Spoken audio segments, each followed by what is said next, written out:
African continent. And I thank God, that He daily loads us with benefit and the capacity to be able to grow and accelerate. So if you want to join us at any point in time during the show, all you can just do is to call us up on 0812 0818 099 1991 0818 099 1991. That we're also going to be putting this across every other platform very soon, where we get a chance to stream, and podcast. And hey, people are joining us live on many platforms, on YouTube, and goodness me, it's just unprecedented what is happening. Also, very soon, if you're watching my Instagram live, Rufai Speaks on Instagram, we should be joining up there too, to be able to equip and empower the saints. And it's just amazing what God is doing in the lives of millions of people.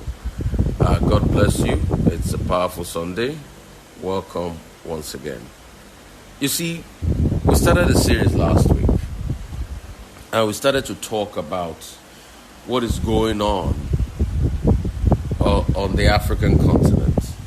And the truth has to be said, it is really about mentality. And the mentality that has become the destructive mentality across the African continent was not built overnight. It was systematically built to be able to keep the mindset of our people in shackles. It was systematically built to be able to keep the mindset of a lot of Africans in shackles. And please follow me, because I'm going to be breaking some things down for you and telling these tales. Prior to this time, and I'm also going to be telling you this to remind you of the promises of God, because God has not given us the spirit of fear, but out of a sound mind. But one thing that a lot of the colonialists decided to first come and take out of the mentality of Africans is the capacity for a sound mind and productive thinking. And I will tell you how they did it deliberately over the years. It was a deliberate, carefully calculated approach to be able to control the mindset and the emotional well-being of a group of people. And I'll tell you how it was done. So number one, remember these facts. God did not create a generation of fear. God did not create an African generation that lacked innovation. In fact, God created a bold continent. A continent that is fruitful. A continent that can produce. But systematically, the mindset that aroused production and capacity was taken away from us over the years, and we were constantly told that we're not good enough. And the very first thing that was taken and that was attacked was the capacity for our mindset. And that is one of the things we still battle today. So even our leaders that are nefarious in their ways and that have constantly plunged Africa into disaster were indoctrinated with all sorts of mindsets that are counterproductive to the African continent. So this was not the plan of God for our continent.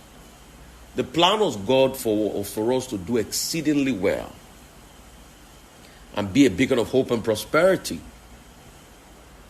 But deliberately, our mindset was attacked. And I'll take you back many years ago. One of the first incursions that was had between the whites was the 1500s, when the Portuguese first came. There was a Benin king that spoke Portuguese because the interrelationship between the Portuguese and the Benin people was trading. So they came first because they saw things they could trade on. But after over 100, 200 years after, these people came back, the Caucasians, to be able to now dominate. And in dominating, they bring forth indoctrination to make your mindset subservient. In their wish to be able to dominate, they bring forth indoctrination to make your mindset subservient. What does subserviency mean? Subserviency means the capacity to believe less and to believe someone else is better, and you should keep your inner giftings to be able to elevate the giftings of others. So they started making incursions in the 1800s. After at first, they took a lot of Africans for slavery. Then they came back to dominate the African continent. At first, the first level of dehumanization was slavery. A lot of slavery happened. There were two major forms of slavery. There was first slavery that went to the Middle East, and there was now the transatlantic slavery, which pretty much stopped in the 1800s. That first slavery, a lot of Africans was taken as far as India. Then the second bout was when Africans were taken to the Americas, Caribbeans, what you know them to be today, and Europe. This was the kind of slavery the likes of Olada Ikwano participated in. But God did not build the African continent to be subservient. You see, these things I'm telling you today, if you can understand the facts, then you'll see your mind be liberated. And when they took the second group of people and they got their freedom, then they came back and started to push for domination. So in Nigeria, for instance, their port of entry was Lagos. Yesterday I was reading a document that the British wrote called in 1852-53 that they called the reduction of Lagos. The origin of the word Agidingbi was because the locals said that when the British were pounding with Lagos with bombs, it sounded Agidingbi. So they reduced Lagos in the 1850s. They took over Lagos and they signed off a deal putting Lagos as a colony under Dosumu. But the reason why they came in the first place was because Dosumu's father and his brother had a fight, the Kosoko fight. So the British came to ward off the sitting king so that they were able to put in the other one. And then when that one died, his son took over, which was Dosumu. And aboard the HMS Prometheus, they took over from Dosumu and they signed up a deal. And one of the first things they did to be able to assert dominance and make up subservience is the first level of attack on our culture.